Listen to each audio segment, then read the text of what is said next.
All right, the number one question that we got was about putting and making more putts under pressure when it mattered. So we'd like to show you the fastest way to get your putting organized so you can train it at home this winter and make sure that doesn't happen to you again next summer.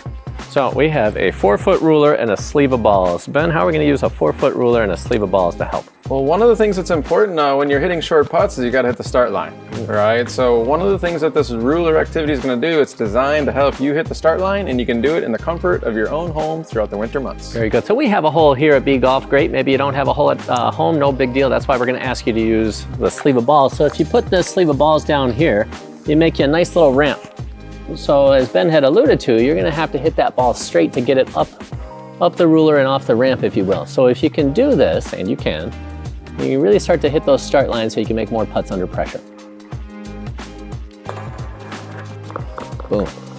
So gamify this at home. You really want to start to be able to hit 10 in a row. If you can get 10 balls in a row up the ramp, you'll be knowing that your start direction is pretty well organized. So fastest way to help yourself at home, get your ruler, get your sleeve of balls, off you go.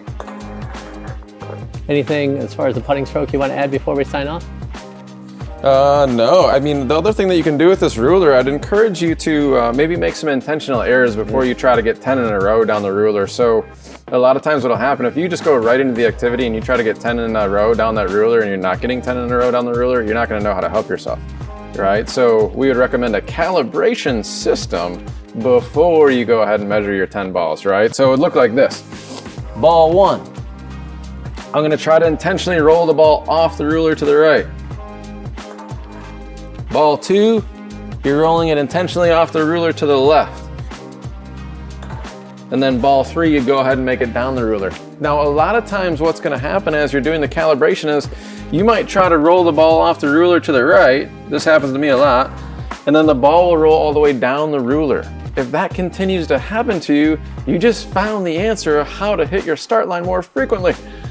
So the intentional errors actually allow you to help yourself when it comes to the start line. The only thing that we would ask is, as you're going through the calibration, make sure that you start over with a calibration each and every time you're training, because every day you do this, it might be a little bit different. So just because you're feeling like you're pushing it one day and it's rolling down the ruler, that might not be the same the next day. So it's really important that you calibrate daily. So a little left, right, center to start calibration, and then take on the game of 10 in a row. Then try to get your 10 in a row. You'd be surprised how this helps.